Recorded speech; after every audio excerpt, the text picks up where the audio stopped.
আসসালামু আলাইকুম ভিউয়ার্স। দেখেন, আজকে আমরা একটু হোটেলে আসলাম চা খাওয়ার জন্য, আমি আর মমতাজ। তো আপনাদেরকে হোটেলের কিছু দৃশ্য দেখাবো, দেখতে থাকেন।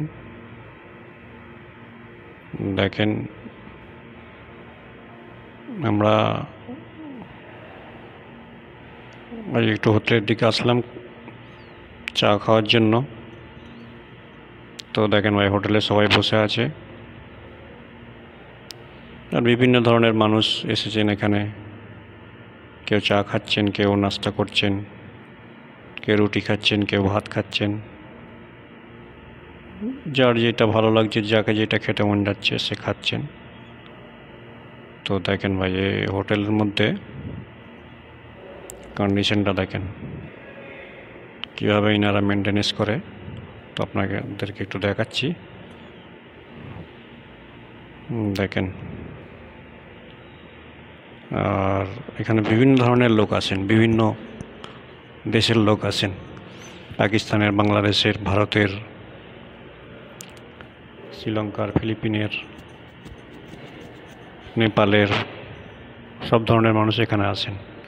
দেখেন, সকল ভাইয়েরা বসে এখানে খাওয়া দাওয়া করছেন।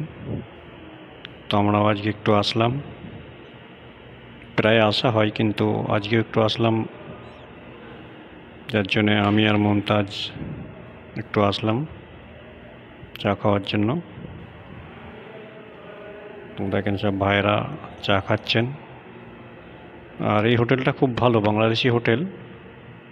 রেটটাও ওনারা ঠিক নাই, আর খাবার দাবারও ভালো দেয়, সুস্বাদওয়ালা খাবার দেয়, যার জন্য এখানে বিভিন্ন ধরনের মানুষ আছেন এবং আমরাও আছি।